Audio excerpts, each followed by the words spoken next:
Welcome friends, myself Shoptapurni from BioLife. Hope all of you are doing very well. So today আমরা নিটের previous year questions নিয়ে আলোচনা করব evolution চ্যাপ্টারের উপর। তো এই চ্যাপ্টার থেকে প্রতি বছর 2 থেকে 3টে কোয়েশ্চেন্স এসে থাকে। তো বেশি চ্যাপ্টারও নেই, 2 ছোট ছোট চ্যাপ্টার আছে। তো চেষ্টা করবে তোমরা এগুলোর অ্যান্সার করার, খুব ইজি হয়। আজকে কোয়েশ্চেন অ্যান্সার আলোচনা করলেই বুঝতে পারবে তোমরা। তো চলো স্টার্ট করা যাক। এটা পার্ট 1, এরপর পার্ট 2 আসবে। সো দেখো, ফার্স্ট কোয়েশ্চেন বলছে which of the following statement is not true. Okay, first option, flippers of penguins and dolphins are a pair of homologous organ. Okay, এইটাই ইনকারেক্ট। কেন? কারণ দেখো, তোমরা জানো যে হোমোলোগাস অর্গান বা সমসমস্ত অঙ্গ যেগুলো, সেগুলো সবসময় ক্লোজলি রিলেটেড স্পিসিসের মধ্যেই পাওয়া যায়, যাদের কমন অ্যানসেস্টাররা একই ধরনের। কিন্তু দেখো, এখানে পেঙ্গুইনের কথা বলা হয়েছে এবং ডলফিন। পেঙ্গুইন একটা বার্ড আর ডলফিন একটা ম্যামালস, তো অবশ্যই এরা কিন্তু ক্লোজলি রিলেটেড নয়, তাই এদের ফ্লিপার কিন্তু কখনোই হোমোলোগাস অর্গানের এক্সাম্পল হতে পারে না। রাদার এটা কিসের এক্সাম্পল হবে? অ্যানালোগাস অর্গানের। সো এটা incorrect. Going to the next question, natural selection where more individuals acquire specific character value other than the mean character value leads to, দেখো এটা যদি আমাদের ন্যাচারাল সিলেকশনের একটা গ্রাফ হয়, গ্রাফ হয়, তাহলে তোমরা জানো যে মাঝখান দিয়ে যেটা গেছে এটা হচ্ছে মিন ভ্যালু, ঠিক আছে। এবার বলছে যে ম্যাক্সিমাম ইন্ডিভিজুয়াল মিন ভ্যালু হবে না, তারা একটা স্পেসিফিক ক্যারেক্টার ভ্যালু পাবে। তো সেটা অবশ্যই একটা সাইডে হবে, মানে একটা ডিরেকশনের দিকে হবে। তাহলে এই ধরনের সিলেকশনকে আমরা কি বলে থাকি? Directional selection. So correct answer হবে option 3। Okay, going to the next question. দেখো, 2 কলাম দেওয়া আছে। প্রথমে বলেছে অ্যাডাপটিভ রেডিয়েশন। তোমরা সবাই জানো অ্যাডাপটিভ রেডিয়েশন কারা দেখায়? Darwin Finch. ওকে, বিভিন্ন আইল্যান্ডে চলে যাওয়ার জন্য সেই আইল্যান্ডে যে ধরনের খাবার পাওয়া যায় তার ভিত্তিতে ওদের অ্যাডাপটিভ রেডিয়েশন হয়েছে, সেই রকম অনুযায়ী ওরা মানিয়ে নিয়েছে। Next, convergent evolution. Convergent evolution মানে কি? যাদের পূর্বপুরুষদের মধ্যে সেভাবে রিলেশনশিপ নেই, কিন্তু তাদের এমন কিছু অঙ্গ থাকবে যা তারা একই পরিবেশে বাস করার জন্য একই ধরনের হয়ে গেছে। যেমন ধরো, অপশন এখানে আছে wings of butterfly and birds. Butterfly একটা ইনভার্টিব্রেট, আর্থ্রোপোড বা ইনসেক্টস। বার্ড একটা ভার্টিব্রেটের মধ্যে পড়ে। তো এদের মধ্যে কোনো রকম তোমার অ্যানসেস্ট্রিতে সিমিলারিটি নেই, বাট এদের যে উইং স্ট্রাকচার তার কাজ একই, দুজনাই উঠতে সাহায্য করে। তো এদের উইং হচ্ছে একটা অ্যানালোগাস অর্গান, যেটা কনভার্জেন্ট ইভলিউশনের ফলে হয়েছে, অর্থাৎ আলাদা আলাদা তোমার অ্যানসেস্টার থেকে এসেছে এরা দুজনেই, বাট এদের এই যে উইং স্ট্রাকচারটা সেটা সেম কাজ করার জন্য কনভার্জেন্ট ইভলিউশন দেখিয়েছে। সো বি এর সাথে 3 হবে। তো দেখো, বি এর সাথে 3, এ এর সাথে 4। সো এখান থেকে তোমরা বুঝতে পারছো কারেক্ট অ্যান্সার হবে অপশন 1। ওকে, তাও আমরা বাকিগুলো দেখি। Divergent evolution.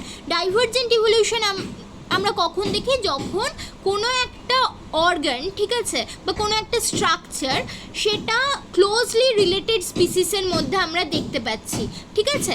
যেমন bones of forelimb of man and whale. Okay, দেখো মানুষের এবং ওয়েলের যে ফোরলিম্বের বোন তার স্ট্রাকচার কিন্তু সেম, দুটোতেই কিন্তু হিউমেরাস, রেডিয়াস, আলনা, কার্পেল, মেটাকার্পেল, ফ্যালাঞ্জেস থাকে।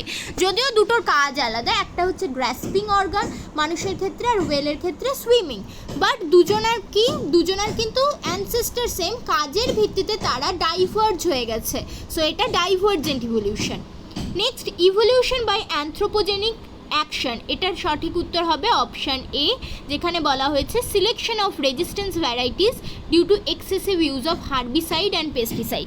বেশি হার্বিসাইড এবং পেস্টিসাইড ইউজ করলে কি হবে? অবশ্যই যে ভ্যারাইটির আমরা ফুড গ্রো করছি তারা কিন্তু রেজিস্ট্যান্স ভ্যারাইটির হয়ে যাবে। ওকে, ফুড না, যে ইনসেক্টগুলো আছে তারা কিন্তু বেশি হার্বিসাইড, পেস্টিসাইড ইউজ করলে তারা রেজিস্ট্যান্ট হয়ে যাবে তাতে। তো এটা অ্যানথ্রোপোজেনিক অ্যাকশন, মানুষের জন্যই হয়ে থাকছে। মানুষ সার ইউজ করছে তবেই না হচ্ছে, বা মানুষ পেস্টিসাইড ইউজ করছে তবেই না হচ্ছে। Okay, so correct answer is option 1। Going to the next question, আবার দিয়েছে দেখো, flippers of penguins and dolphins are example of, এক্ষুনি বললাম পেঙ্গুইন ডলফিন ক্লোজলি রিলেটেড নয়, পেঙ্গুইন পাখি, ডলফিন ম্যামালস, তাহলে তাদের ফ্লিপার কি একটা অ্যানালোগাস স্ট্রাকচার, যেটা কী জন্য হয়েছে, কনভার্জেন্ট ইভলিউশনের জন্য। ওকে, মানে ধরো পেঙ্গুইনের অ্যানসেস্টার এটা আর ডলফিনের অ্যানসেস্টার এটা, দুটো ডিফারেন্ট অ্যানসেস্টার, বাট তারা এই ফ্লিপার স্ট্রাকচার দুটোরই তো কাজ সেম ফ্লিপারের। ওকে, তো ফ্লিপার স্ট্রাকচার দুটো কিন্তু সেম কাজের জন্য একসাথে কনভার্জ করেছে, অর্থাৎ এক জায়গায় মিলিত হয়েছে, তাই এটা কনভার্জেন্ট ইভলিউশন। বোঝা গেছে? নেক্সট কোয়েশ্চেনে যাই, which of the following refer to the correct example of organism which have evolve due to changes in environment brought by anthropogenic action, মানে মানুষের কার্যকলাপের জন্য ইভলিউশন হয়েছে, এই ধরনের ইভলিউশন হয়েছে, চেঞ্জেস এসেছে কাদের মধ্যে? বলছে Darwin Finch of Galapagos island. না, এখানে মানুষের কাজের কোনো হাত ছিল না। হার্বিসাইড রেজিস্ট্যান্ট উইড, অবশ্যই মানুষ বেশি হার্বিসাইড ইউজ করলে উইডরা তাতে রেজিস্ট্যান্ট হয়ে যাবে, তাহলে এটা সঠিক। ড্রাগ রেজিস্ট্যান্ট ইউক্যারিওটস, ওকে, অনেক ইউক্যারিওটসের ক্ষেত্রে আমরা যদি বেশি ড্রাগ ইউজ করি তাহলে তারা তাতে রেজিস্ট্যান্ট হয়ে যাবে, সঠিক।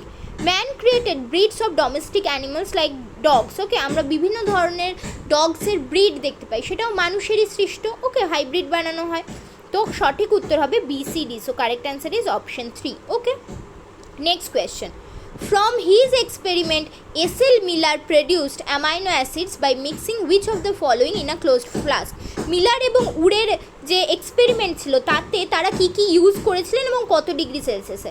প্রথমেই দেখো, তোমরা জানো 800 ডিগ্রি সেলসিয়াসে হয়েছিল, এবং কি কি ইউজ করেছিলেন তারা? মিথেন, হাইড্রোজেন, অ্যামোনিয়া এবং water vapour. So correct answer option A, ammonia এবং অ্যামোনিয়ামের মধ্যে কিন্তু গোলাবে না।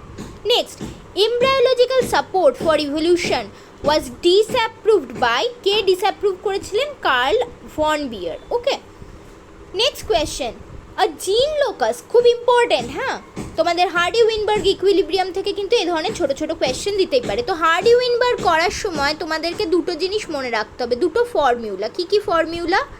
P plus Q equal to 1, যেখানে P হচ্ছে ডমিনেন্ট অ্যালিলের যে ফ্রিকোয়েন্সি আর কিউ হচ্ছে রিসেসিভ অ্যালিলের ফ্রিকোয়েন্সি। অর্থাৎ মনে করো ডমিনেন্ট অ্যালিল আছে ক্যাপিটাল এ আর রিসেসিভ অ্যালিল আছে স্মল এ, তাহলে ডমিনেন্ট অ্যালিল ক্যাপিটাল এর ফ্রিকোয়েন্সি হচ্ছে স্মল পি আর স্মল অ্যালিল স্মল এর ফ্রিকোয়েন্সি হচ্ছে স্মল কিউ। ওকে, এবার আরেকটা জিনিসও তোমরা ফর্মুলায় মনে রাখবে, সেটা হচ্ছে P square plus 2pq plus Q square equal to 1। এটার মানে কি দেখো, হোমোজাইগাস ডমিনেন্ট তাদের সেই জিনোটাইপ কি হবে?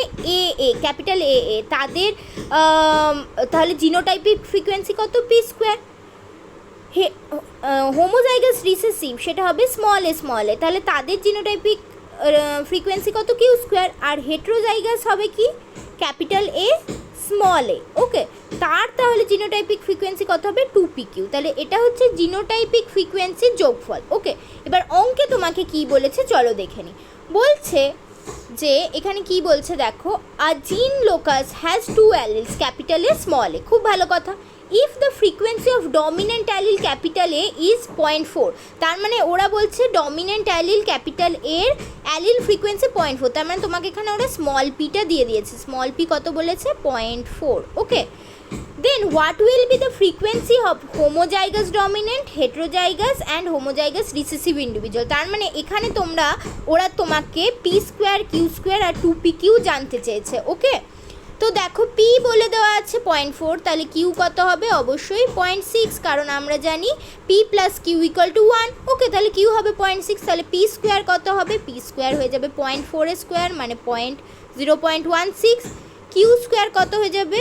0.6 স্কোয়ার মানে 0.36, আর 2pq কত হয়ে যাবে? 2 ইন্টু 0.4 ইন্টু 0.6 মানে 0.48। ওকে, বোঝা গেছে? তাহলে সঠিক উত্তর হবে অপশন 3, 0.16, ক্যাপিটাল এ এ, অর্থাৎ ডমিনেন্ট হোমোজাইগাস ডমিনেন্টের, হোমোজাইগাস রিসেসিভের 0.36 আর হেট্রোজাইগাসের হচ্ছে 0.48। বোঝা গেছে? এগুলো খুব সিম্পল অঙ্ক, করে ফেলবে। নেক্সট কোয়েশ্চেনে যাচ্ছি। Variation caused by mutation as proposed by Hugo de Vries আর দেখো হুগো ডি ভ্রিশ বলেছিলেন যে ভ্যারিয়েশন হয় মিউটেশনের জন্য। এই মিউটেশন কীরকম হতে হবে? অবশ্যই র্যান্ডম এবং directionless. So correct answer option B.